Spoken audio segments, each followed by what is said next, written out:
Hello and welcome back to Off the Post. In today's episode, I'll be discussing whether or not it was a blessing in disguise for Aston Villa to lose in the FA Cup. But before that, as always, please like, comment, and subscribe. It's very much appreciated, and it goes a long way to help me build a small community on my channel. We've recently just hit 293 subscribers. We're only 7 away from getting 300. I've said it a few times now in my recent videos, and yeah, that's right. Thank you for the recent support on our most recent episodes. All the likes and the comments on social media as well. Definitely go unnoticed, and yeah. I just want to say a massive thank you, really, because I'm enjoying my time massively creating these videos for all you guys, anyways. But yeah, let's get straight into the episode, shall we? Aston Villa lost 3-1 to Newcastle in the FA Cup at the weekend, and for me, what a bizarre game in the overall standpoint, right? There were some controversial decisions that swayed both teams' ways, if you like, for better and for worse. Let's talk about that first goal for Aston Villa. Obviously, it came in the 14th minute from Tammy Abraham. Obviously, nice little set piece from Douglas Luiz. Chipping the ball up to Tammy Abraham over the Newcastle defenders, and then Tammy Abraham at the last second gets on the ball and just chips it over Ramsdale and goal for Newcastle. So it was easy as you like stuff for Aston Villa. Obviously, Douglas Luiz, he definitely adds another string to that bow with the set pieces. Don't get me wrong, Aston Villa have scored a lot of set pieces this season, a lot of free kicks, a lot of corners as well. But Douglas Luiz definitely does add to that, and you've seen that in this game, for example. However, the main issue in this goal, okay, is that Tammy Abraham is offside. He definitely is offside. We've seen the replay, we've seen the freeze frames, okay. Tammy Abraham is definitely offside. So from that point of view, what is the referee doing? What's the linesman doing? And that's not the first time it's happened in this game, okay? Because when we talk about the equaliser in a minute, it just absolutely goes to mess, doesn't it? Honestly, but the first 45 minutes from Aston Villa, it was looking very very lively. It was looking like they were gonna go on and potentially win the game. Even in the second half, before they conceded in the 63rd minute, they did have an overall good game, I would say.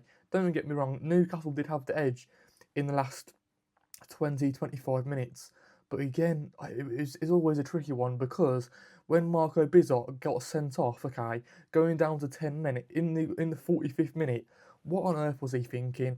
Don't get me wrong, obviously he started from an Aston Villa corner, and then Leon Bailey sort of was on the edge of the box trying to cut it back into the box for an Aston Villa player. But Newcastle won it back, high up the pitch. I want to say it's like a 2v1, 3v1 just past the halfway line. Jacob Murphy on the left hand side, okay. Marco Bizot comes rushing out and he just slowly tackles the Newcastle right winger and just gets sent off straight away. It's definitely a foul. It's definitely a red card. There's no argument about that. But the only problem for me is why rush out with your goal? Why do that? Why not just Why not just hope that Aston Villa defenders can get back and potentially clear the ball away from danger? For me, even if why not just let them score? Just because it's better to let them score and have 11 men on the pitch, because then you have more players on the pitch to get you the goals to potentially score an equaliser or potentially get another winner or whatever. You know what I mean? So from that point of view, it was strange decision from Marco Bizot, and that happened at the 45th minute. Could you imagine the half-time team talk from Unai Emery? He must have been fuming, but in the second half they did look half decent until Sandro Tonali scored the equaliser at 1-1. Now, for me, another controversial decision, and probably the worst decisions I've seen in a while, okay? Obviously, the ball was on the right-hand side with Kieran Trippier. He crosses it into the box. It comes off Luca Digne's arm, okay? And he's obviously in the box. It should have been a penalty, but it was given as a free kick. What on earth was the referee thinking? Did he not check the replays? Could he have not got on? Obviously, I know the VAR's not in the FA Cup, but it needs to be at this point because honestly, this was one of the worst decisions I've ever seen. Where was the referee on the pitch to not be able to see that Luca Digne was in the box? Honestly, and let me just tell you about Luca Digne in a couple of weeks, in the last couple of weeks. What on earth is going on with him in recent weeks? Okay, he gave that goal up against was it Ryan against Bournemouth a few weeks ago where he's just absolutely let him run past him. He literally like coasted and just thought, I'll let him go on the inside rather than the outside. Why do that? Why, let Ryan have a free shot on goal, but that's just my rant over, okay, from that Bournemouth game. But, in this game, it definitely comes off Luca Digne's arm. It's definitely a penalty, but it's given as a free kick. I don't understand why. But anyways, right, it doesn't even matter for Newcastle because a few seconds after that free kick is taken, it falls to Sandro Tonali on the edge of the box, and he just smashes it home. And don't get me wrong, it takes a nice little deflection off Douglas Luiz, and it goes straight past Emi Martinez. And Emi Martinez is sort of a little bit flat-footed to it, so he can't really react because he goes one way and then the ball goes another. You know what I mean? So it is very unfortunate from that point of view. But again, at 1-1, Newcastle were looking like the better side, and again, Sandro Tonali comes up trumps and scores a brace in this game in the 76th minute. For me, it's very reminiscent of the first goal that he scored, okay, where it comes from, the Aston Villa defenders trying to clear it away, and then Newcastle win the second ball. One of the players passes it straight to Sandro Tonali again on the outside of the box, and he just blasts it straight past Amy Martinez. Very, very, very similar to the first goal. For me, when you think about Sandro Tonali, he's definitely one of Newcastle's best players, best midfielders, and he always shows up against Aston Villa. I don't know whether it was this season or last season, but I do remember him scoring a few goals here and there. He is a very, very important player. He's a very, very important player to that Newcastle side. With him, Bruno Guimaraes, Jacob Ramsey in recent weeks, starting to score some goals, starting to come good. I did like that little bit of banter between Jacob Ramsey and Morgan Rogers as well. Him, Jacob Ramsey kissing the badge before the game started was a little bit funny, even though I do believe he would come back to Aston Villa in a heartbeat. You know what I mean? Anyways, at this point, 2-1, you got to think this half pretty much game over. However, absolutely abysmal defending for the third goal. Okay, the ball's on the right hand side of the pitch with Bogard, with Lindelof, with I think it was Emi Buendia as well in there. Those passing triangles trying to get out from the back because obviously Newcastle were pressing them quite high up the pitch. There were a few Newcastle players around them, the Aston Villa players. Bogard gets a little bit flat-footed. This pass, he wanted to pass it to Emi Buendia, right?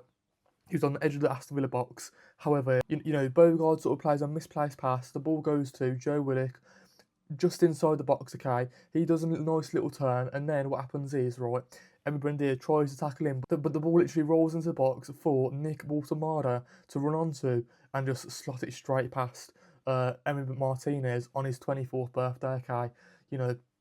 Again, Walter-Mada hasn't really been that impressive in recent weeks, in recent months. He had a little bit of a dry spell, and he's scored against Aston Villa as well to take him through to the 5th round of the FA Cup. For me, honestly, it's very, very impressive stuff by Newcastle. He's come back from behind and progress in the FA Cup. You never know, from a Newcastle point of view, they could potentially be dark horses to win another trophy this season. Obviously, winning the, I want to say, what was it, the Carabao Cup last season, I'm pretty sure. The first time in 70 years, absolutely amazing. And they might go and do it again. Don't get me wrong, there's some strong teams in the competition still. Liverpool are in it, Man City are in it. I'm pretty sure Arsenal are in it as well. I have to double check that, but I think they are. If they can get to the semi-finals, who knows? It's anybody's game then, isn't it, really? But from the Aston Villa point of view, it might be a blessing in disguise, just because they can focus on the Premier League, trying to get into the finishing into the top 5, trying to get those Champions League positions. They can put all their energy into the Europa League as well, potentially try and go far in that semi-finals, finals again. Unai Emery does need a trophy. That's what all the fans are desperate for, aren't they? And we've seen it in Newcastle and how much hype that can bring, how much money that can bring to invest in their squad and whatnot. This Aston Villa side definitely does deserve a trophy just because of how amazing they've been in the last 2 and 3 seasons. And whether that's, the FA Cup, which unfortunately it's not this season, the Carabao Cup as well, not really as well. Whether that's the, Europa League now, I feel like you've got to put all your eggs in that basket again, alongside playing in the Premier League and making sure you keep your 5 points clear at the moment, because we have Aston Villa do have a strong lead ahead of Manchester United at the moment, but they need to reassure that and make sure let's stay ahead in the upcoming games. But again, when you think about Aston Villa's small squad because of their injury problems, it probably is a blessing in disguise because now they can focus on these other competitions. And for me, they're definitely strong favourites to go on and win the Europa League. So, you know, I could definitely see it still happening. But yeah, they do need to get the players back from injury, don't they? But yeah, let's end the video with some questions, okay? Is it a blessing in disguise for Aston Villa to get knocked out of the FA Cup? Does it give them more concentration to concentrate on the other, Premier League, Europa League as well? Can they sort of go on and potentially Can they potentially go and win the Europa League? Can they finish in the top 5 still? How do you feel about Newcastle? Are they underdogs for the FA Cup this season, or will they come a little bit unstuck when they play the likes of Liverpool, Arsenal, Man City, all these types of teams still in the competition? What went wrong for Aston Villa as well, honestly, in this game? What was Bizarre thinking? It's great. Tammy Abraham scored his first goal, even though it was offside. Was this one of the worst games?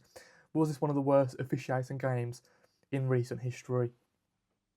Maybe it was. But yeah, before that, as always, please like, comment, and subscribe. It's very much appreciated, and it goes a long way helping me build a small community on my channel. We've recently just hit 293 subscribers, 7 away from 300. Let's go and smash it, shall we?